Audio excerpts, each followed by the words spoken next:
નમસ્તે મિત્રો, હોટલાઇન ન્યૂઝમાં આપનું ફરી એકવાર સ્વાગત. મુંબઈથી હું સંજય શાહ અને આજે ખૂબ મોટો દિવસ દેશ માટે, આપણા સૌના માટે, કારણ કે આજે રજૂ થયું છે મોદી ગવર્મેન્ટ 3.0 એટલે ત્રીજી ટર્મમાં પહેલીવાર અંદાજપત્ર. નિર્મલા સીતારામન ફરી એકવાર આપણા નાણાપ્રધાન તરીકે આપણી સમક્ષ લાવ્યા છે એક એવું બજેટ જે એમણે પોતે કહ્યું છે મધ્યમ વર્ગીય બજેટ છે, અર્થાત સામાન્ય માણસને લાભ કરાવે એવું બજેટ. જો કે વિગતમાં પડીએ તો એમ લાગે કે ખરેખર એમાં સામાન્ય માણસ માટે એવું બધું શું આપવામાં આવ્યું છે કે જેથી આ બજેટને મિડલ ક્લાસ ઓરિએન્ટેડ બજેટ કહી શકાય. ખેર, સમય આવીએ એની આપણને જાણ થશે, પણ મિડલ ક્લાસની વાત કરીએ તો આવક પર લાગતો કર એટલે ઇન્કમ ટેક્સ, જેની સીધી અસર સામાન્ય માણસ પર પડે છે, એની મર્યાદા 3 લાખ સુધી કરવામાં આવી છે. એ બહુ મોટો ફરક નથી પાછલા અંદાજપત્ર કે પાછલા નિયમો પ્રમાણે, છતાં 3 લાખ કરવામાં આવી છે એ આપણે જાણી લઈએ. સ્ટેન્ડર્ડ ડિડક્શન એટલે કે આવક પર મિનિમમ ડિડક્શન જે 50,000 રૂપિયા હતું એ વધીને 75,000 રૂપિયા કરવામાં આવ્યું છે. કોઈક વસ્તુ સસ્તી થઈ છે, કોઈક વસ્તુ મોંઘી. સસ્તું શું થયું? તો મોબાઈલ ફોન સસ્તા થયા. આખા દેશમાં જ્યારે ગામે ગામ સુધી મોબાઈલ પહોંચી ગયા છે અને સ્માર્ટફોન અને ફીચર ફોન સૌના હાથમાં છે, ત્યારે મોબાઈલ પર ઘટાડવામાં આવેલો કર એક રીતે નાનકડી રાહતની વાત ખરી. સોનું અને ચાંદી એ પણ સસ્તા થશે, પણ એનો બહુ મોટો ફાયદો આપણને નહીં મળે, કારણ કે એક તો એ રોજિંદા વપરાશની ચીજ નથી, અને બીજું પાછલા થોડાક સમયમાં બંનેના ભાવમાં ખાસ્સો વધારો પહેલેથી થઈ ગયો છે. આ ઉપરાંત અત્યાવશ્યક ખનિજ અને કેન્સરની દવાઓ વગેરે વસ્તુઓ સસ્તી થશે. તો સામે પક્ષે મોંઘું શું થશે? તો સૌર ઉર્જામાં વપરાતા સાધનો, વિદેશથી આયાત થતા વીજળીના વાહનો, ઇલેક્ટ્રિક વ્હીકલ્સ મોંઘા થશે. આ બધી વસ્તુઓ રોજબરોજના આપણા વપરાશની નથી, પણ આપણે ઘણીવાર આની જરૂર પડતી હોય છે. અને ટુ વ્હીલરનો સવાલ છે ત્યાં સુધી મોટા શહેરોને બાદ કરતા આખા દેશમાં સર્વત્ર પરિવારમાં એકાદું ટુ વ્હીલર હોય છે, એટલે આપણે આની નોંધ લીધી છે. આ અંદાજપત્રને ભૂતપૂર્વ નાણાપ્રધાન પીસી ચિદમ્બરમે વખાણ્યું છે અને અમુક આર્થિક નિષ્ણાતોએ પણ વખાણ્યું છે. ખરેખર જુઓ તો આ સ્ટેટસ કો બજેટ છે. સ્ટેટસ કો એટલે જેમાં કોઈ મોટા ફેરફાર પાછલી નીતિ કરતા, પાછલા ધોરણો કરતા દેખાઈ નથી આવતા. અને જે વસ્તુઓ સામાન્ય માણસને અસર કરે છે એમાંની એક વસ્તુમાં મોટો ફરક બિલકુલ દેખાયો, અને એનું પરિણામ આજે આપણે શેર બજાર ઉપર જોયું, જે સવારે ખૂબ આશા સાથે ઓપન થઈને પછી ફસકી પડ્યું. એવું થવાનું કારણ કેપિટલ ગેઇન ટેક્સ, એમાં વધારો લોંગ ટર્મમાં જે 10% હતો એ 12.5% કરવામાં આવ્યો, અને શોર્ટ ટર્મમાં થતા નફા પર એ ટેક્સ વધીને 15%થી 20% કરવામાં આવ્યો. બેશક એમાં વર્ગીકૃત રીતે વિવિધ રોકાણ પ્રમાણે આ બધા વધારા લાગુ પડવાના છે. સામે પક્ષે કેપિટલ ગેઇનમાં લોંગ ટર્મમાં જે કર મુક્તિની મર્યાદા હતી 1 લાખ રૂપિયા, એ 1.25 લાખ કરવામાં આવી છે. અને જે હજી એક કારણ શેર બજારને નડ્યું એ હતું સિક્યોરિટીઝ ટ્રાન્ઝેક્શન ટેક્સનું, STT. એમાં પણ વધારો કરવામાં આવ્યો, અને એની અસર નાનામાં નાના રોકાણકારને થાય છે, કારણ કે દરેક સોદા પર STT લાગે છે. એક સારું પગલું આશાસ્પદ અને નવા ઉભરતા વેપારીઓ ઉદ્યોગપતિ માટે એ લેવામાં આવ્યું કે સીતારામને એન્જલ ટેક્સ નાબૂદ કરી દેવાની દિશામાં પગલું ભર્યું છે. એ ટેક્સ નીકળી જતા સ્ટાર્ટઅપ્સને ફાયદો મળશે. એક મોટી જાહેરાત આપણા સંરક્ષણના અંદાજપત્ર માટેની ફાળવણીની છે. ડિફેન્સ માટે એ 6.21 લાખ કરોડથી ઘટાડીને સીધું 4.25 લાખ કરોડનું એલોટમેન્ટ છે. એ એવો નિર્દેશ કરે છે કે ભારતને હવે પોતાની આંતરિક સુરક્ષા માટે અને આડોશ પાડોશના શત્રુઓ સામે લડવાની પરિસ્થિતિ આવે તો યુદ્ધમાં ટકી રહેવા માટે પહેલાં કરતાં વધારે આત્મવિશ્વાસનો અનુભવ થઈ રહ્યો છે. બીજી વસ્તુ કે પાછલા થોડાક વર્ષથી ડિફેન્સ બજેટ સતત વધી રહ્યું હતું. એની અસર પણ આપણે શેર બજાર પર જોઈ હતી. Mazagon dock, Cochin shipyard, garden ship builder, આ બધી જ કંપનીઓ આના સહિતની ડિફેન્સ સાથે કનેક્ટેડ ખાનગી અને જાહેર ક્ષેત્રની તમામ કંપનીઓના શેર્સના ભાવ લગાતાર અને અકલ્પનીય ગતિએ વધી રહ્યા હતા. આજે જ્યારે અંદાજપત્રમાં ડિફેન્સના બજેટ પર કાપ મૂકવામાં આવી છે ત્યારે એનું પ્રતિબિંબ પણ આ શેર્સની પ્રાઇસ પર, એમના ભાવ પર આપણે જોઈ રહ્યા છીએ. છતાં એની સકારાત્મક બાજુ, સારી બાજુ જોઈએ તો કદાચ એ છે કે ભારતને હવે એની ડિફેન્સ કેપેબિલિટીઝ પર પહેલાં કરતાં વધારે વિશ્વાસ છે. આ ઉપરાંત કેપિટલ એક્સપેન્ડિચર, માળખાકીય સુવિધાઓથી માંડીને સામાન્ય માણસને સ્પર્શતી દરેક જાહેર સુવિધાઓ પર થતો ખર્ચ એટલે કેપેક્સ, એમાં ફરી એકવાર વૃદ્ધિ થઈ છે અને એ રકમ પહોંચી છે 11,11,100 કરોડ રૂપિયા પર. આપણા સમગ્ર અંદાજપત્ર એટલે આપણા જીડીપીની વાત કરીએ તો એના 3.4% માત્ર વપરાશે આપણા કેપિટલ એક્સપેન્ડિચર પર. કેપેક્સ વધવાની આ ગતિ આપણા ઇતિહાસમાં કદાચ સૌથી ઝડપી છે અને મોદી સરકારે એની પહેલી 2 ટર્મમાં પણ કેપેક્સ થકી દેશની પ્રગતિ માટે ખાસ્સા પગલાં લીધા છે. એનું પરિણામ આપણે જોઈ રહ્યા છીએ. રેલવે તંત્ર પહેલાં કરતાં સારું છે. રોડ કનેક્ટિવિટી પહેલાં કરતાં સારી છે. બની શકે આપણા આંતરિક રસ્તાઓની સ્થિતિ સારી નથી, કારણ કે આંતરિક રસ્તાઓ એ રાજ્ય સરકાર અંતર્ગત આવતા રસ્તાઓ છે.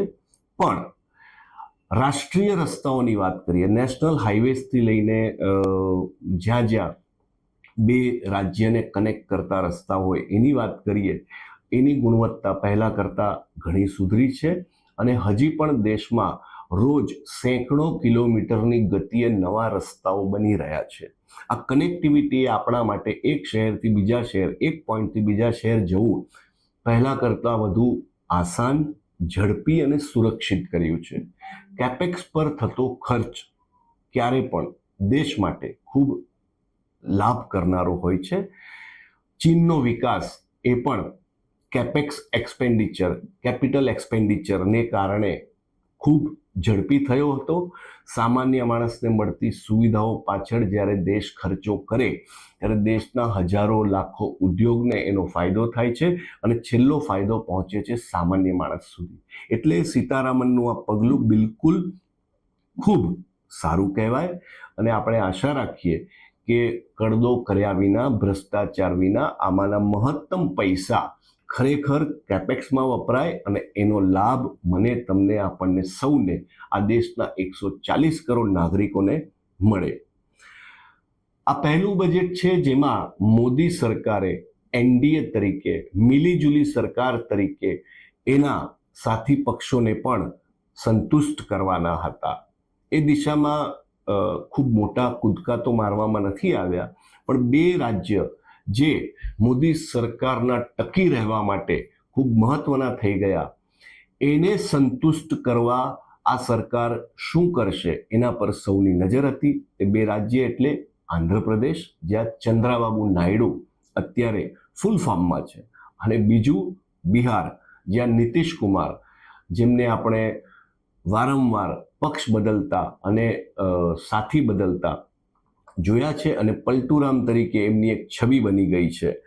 આ બે રાજ્ય મોદી સરકારના ટકી રહેવા માટે ખૂબ મહત્વના છે, અને બંનેને થોડું થોડું આપીને સરકારે પોતાની સ્થિતિ યથાવત રાખવાના સંનિષ્ઠ પ્રયાસ કર્યા છે. આંધ્રપ્રદેશને આ અંદાજપત્રમાં મળેલી ઘણી વસ્તુઓમાંથી મહત્વની વસ્તુ છે એના નવા પાટનગર અમરાવતી માટે ₹15,000 કરોડનો સપોર્ટ. આંધ્રપ્રદેશની રાજધાની અમરાવતી જશે કે નહીં, જશે કે નહીં, જશે કે નહીં, એ જોતા સાંભળતા આપણે પણ ભ્રમિત થઈ ગયા છીએ. કારણ કે જેવી એક સરકાર આવે એ અમરાવતી પાટનગર કરવાની વાત કરે, અને બીજી આવે તો એ કચ્ચર ઘાણ વાળી નાખે અને આખા પ્રોજેક્ટને પાછળ ધકેલી દે છે. અત્યારે ચંદ્રાબાબુ નાયડુ ખૂબ સબળ અને સશક્ત સ્થિતિમાં રાજ્ય સંભાળી રહ્યા છે, અને અમરાવતી પાટનગર બને એ સૌથી મોટું એમનું સપનું છે. એટલે જ અંદાજપત્રમાં મળેલો 15,000 કરોડનો આ ટેકો આંધ્રપ્રદેશ માટે ખૂબ મહત્વનો છે. એવી જ રીતે કેન્દ્ર સરકારે સમગ્ર આંધ્રપ્રદેશમાં પાણીની અને ખાસ કરીને ખેડૂતોને મળતા પાણી પુરવઠાની પરિસ્થિતિમાં નાટ્યાત્મક પરિવર્તન કરી શકે એવા પોલાવરમ ઇરિગેશન પ્રોજેક્ટને પણ ટેકો જાહેર કર્યો છે. અર્થાત જો આ પ્રોજેક્ટ વહેલી તકે અને સારી રીતે પાર પડે છે તો આંધ્રપ્રદેશમાં પાણીની સમસ્યાઓ ખાસી ઘટી શકે છે. એના થકી કૃષિ ઉત્પાદન વધી શકે છે, અને એનો ફાયદો જે રીતે સીતારામને કહ્યું છે આંધ્રપ્રદેશ નહીં આખા દેશને મળશે. આ સિવાય પણ આંધ્રપ્રદેશને બીજા લાભ કેન્દ્ર સરકારના આ અંદાજપત્રમાં જાહેર કરવામાં આવ્યા છે. બિહાર, અત્યારે નીતિશ કુમાર 12 બેઠકો સાથે સંસદમાં ખૂબ શક્તિશાળી સાથી છે એનડીએના, અને એમને અપેક્ષા હતી, એમની માગણી હતી કે બિહારને વિશેષ રાજ્યનો સ્પેશિયલ સ્ટેટસ દરજ્જો આપવામાં આવે. મોદી સરકારે સીતારામને એ નથી કર્યું.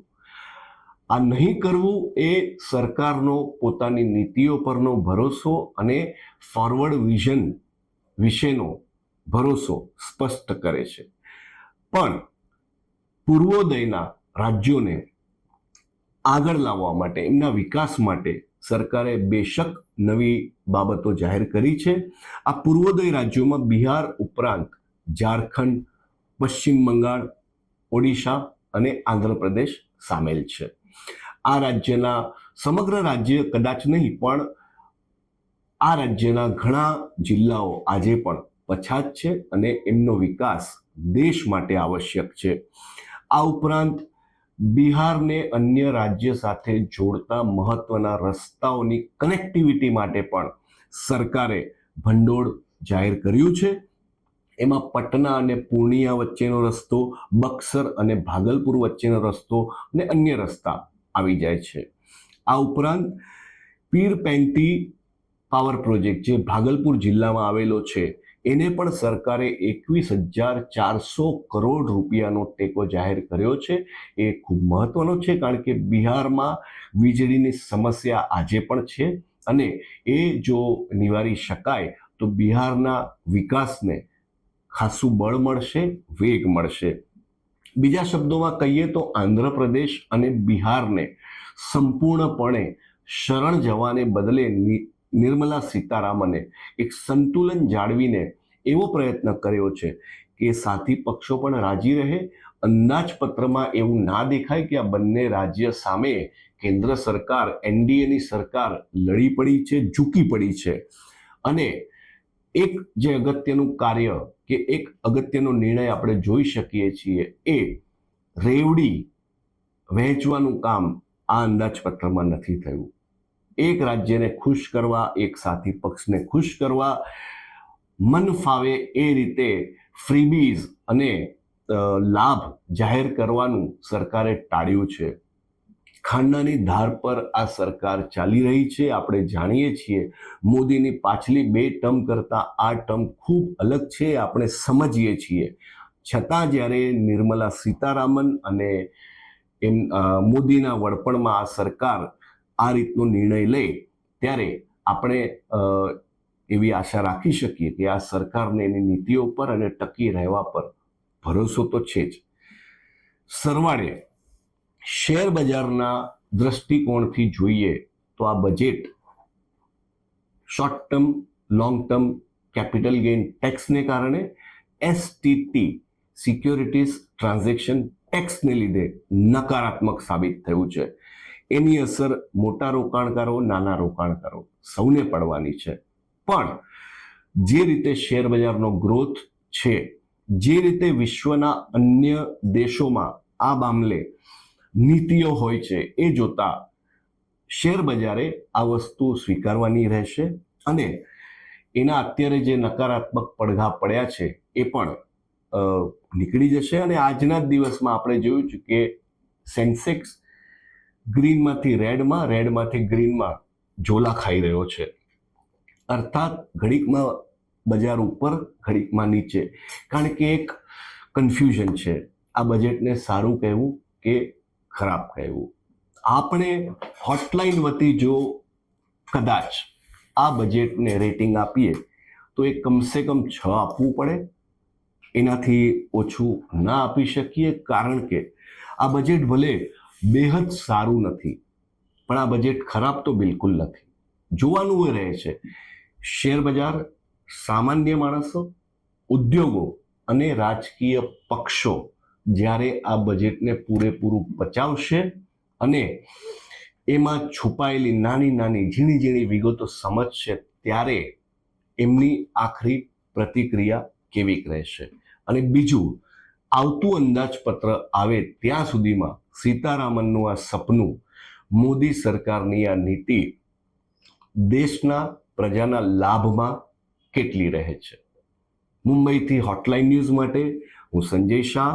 આપણે માણી રહ્યા હતા, સાંભળી રહ્યા હતા, જોઈ રહ્યા હતા અંદાજપત્રની વાતો. અમારી ચેનલને લાઈક કરતા રહો, સબસ્ક્રાઇબ કરતા રહો, કારણ કે અમે તમને સતત આપીએ છીએ સારા સમાચાર, સાચા સમાચાર. ધન્યવાદ.